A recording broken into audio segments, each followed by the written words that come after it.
Oh, shut up and listen to what I'm saying, because you don't know why I'm here.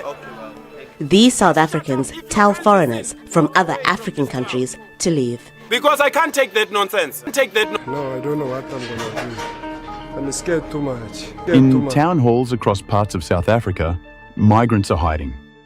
In the mountains of the Western Cape, some have been fleeing.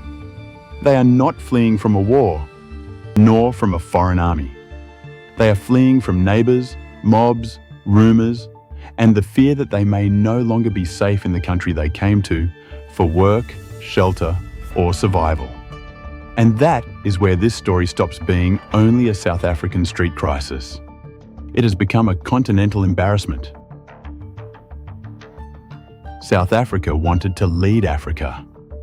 It speaks in BRICS, speaks about the Global South, speaks about Palestine, anti-imperialism, decolonisation, and African dignity. But now, African migrants are asking their governments to take them home. Ghana has already flown citizens back. Nigeria says more than 1,000 Nigerians have expressed interest in voluntary return. Mozambique says 5 of its nationals died in anti-immigrant attacks. And South Africa's president now says envoys will be sent to African countries and beyond to address the damage. So the question now is bigger than why are migrants being targeted? It is now much more about how did South Africa's domestic migrant crackdown become Africa's problem? Welcome to the South Africa File. This is where we follow the history, the power, the politics, and the consequences. And today, we need to talk about the moment when xenophobia stops being a local protest issue and becomes a diplomatic crisis.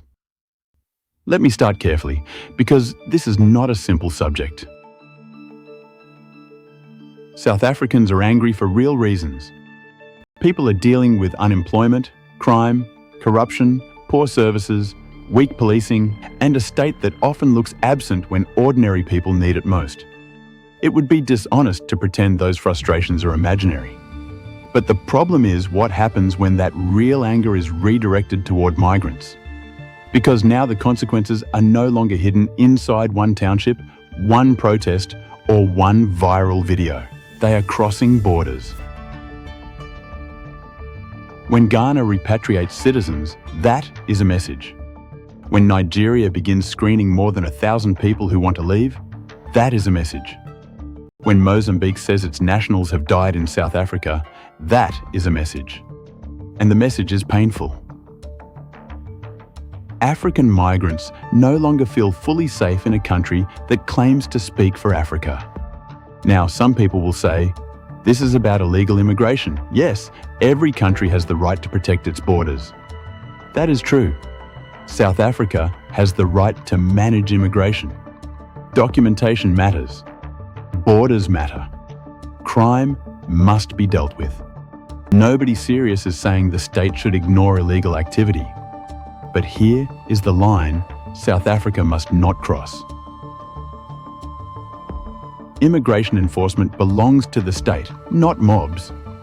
It belongs to lawful institutions, not street patrols. It belongs to courts, police, home affairs, and legal procedures, not crowds deciding who must leave based on accent, nationality, appearance, or fear. And that is why the June 30th deadline matters so much. Anti-immigrant groups have promoted June 30th as a deadline for undocumented foreigners to leave.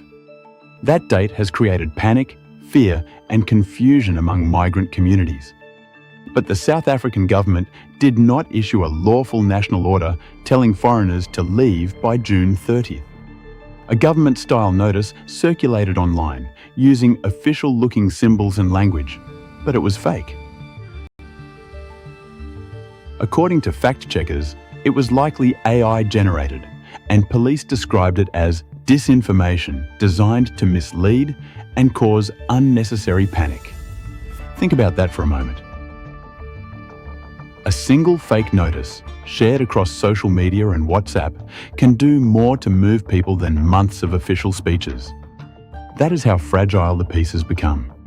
A date becomes a weapon. A poster becomes a threat. A rumour becomes a border. People panic, migrants hide, governments prepare repatriations, and before anything official even happens, the damage is already real. That is the politics of fear, and the danger is not only what organisers say they mean. It is what supporters, opportunists, and angry crowds may feel licensed to do before or after that date. Once people are told that foreigners are the reason their lives are broken, nobody can fully control what happens next. This is the part South Africa must confront. The country is not just facing a migration debate. It is facing a crisis of legitimacy. President Ramaphosa says South Africans are not xenophobic and that South Africans are Africans who want to live peacefully with other Africans. That is the official message, and it is an important one. But official words now have to compete with images of migrants sheltering in halls, people fleeing into mountains, African governments organising returns, and foreign nationals wondering whether the next knock at the door will be a warning, a threat, or an attack. That gap between official diplomacy and street reality is where legitimacy breaks. And once legitimacy breaks, the government can no longer treat this as a simple law and order issue or a public relations problem. It must ask harder questions. Who is spreading fear around June 30th? Who is turning undocumented migration into street mobilisation? Who is benefiting politically from anti-migrant anger? Who is using foreigners as a shield to avoid talking about corruption, unemployment, policing failure, border failure, and municipal collapse?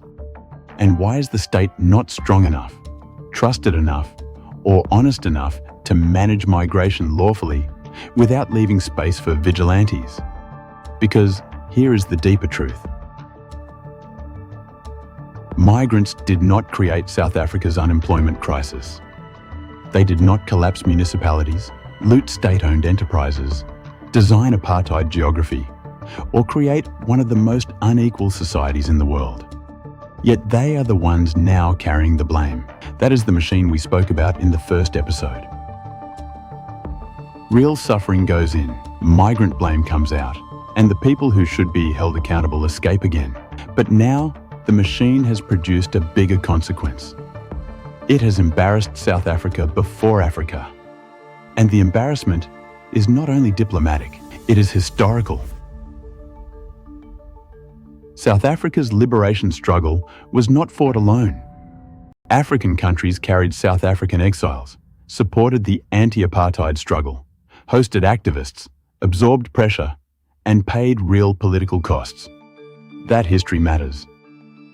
So, when African migrants are treated as invaders in post-apartheid South Africa, the contradiction is painful.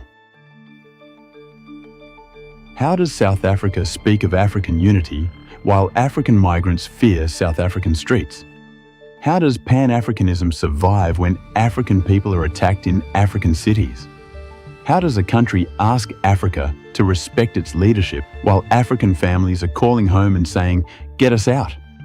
That is the continental contradiction, and this is why the envoys matter. Diplomatically, sending envoys may help calm governments and repair relations, but envoys alone cannot fix the image of the country if the streets keep telling another story. The real danger before June 30th is not only violence. The real danger is normalization. It is the danger that South Africans begin to accept fear as policy, scapegoating as patriotism, and mob pressure as law enforcement. Once that happens, migrants are only the first target. Tomorrow, anyone can be labelled the problem. So South Africa has a choice. It can treat this as a temporary embarrassment and try to manage the optics. Or it can face the deeper crisis honestly. A failing state, an angry public, opportunistic movements, dangerous misinformation, and a political culture that keeps giving poor people the wrong enemy. If South Africa wants to manage immigration, it must do so through institutions, not intimidation. If South Africa wants to fight crime, It must investigate criminals, not nationalities. If South Africa wants to protect jobs, it must confront employers, corruption, economic exclusion, and the failure to build an economy for its own people. And if South Africa wants to lead Africa, it must protect African dignity at home, not only defend it in speeches abroad. So, yes, South Africa's xenophobia crisis has become Africa's problem, but the solution must begin inside South Africa, not with denial, not with panic, and not with mobs. It must begin with truth, law, accountability, and political courage. This is the South Africa File: history, power, politics, and consequences. Before you go, I want to ask you two questions. First, do you think sending diplomatic envoys is enough to repair South Africa's image? Yes or no? And second, the deeper question: how should South Africa manage immigration without turning African migrants into scapegoats? Put your thoughts in the comments, and let's keep this conversation serious, honest, and grounded in evidence. And do not forget to subscribe, like and share so that others may watch the video.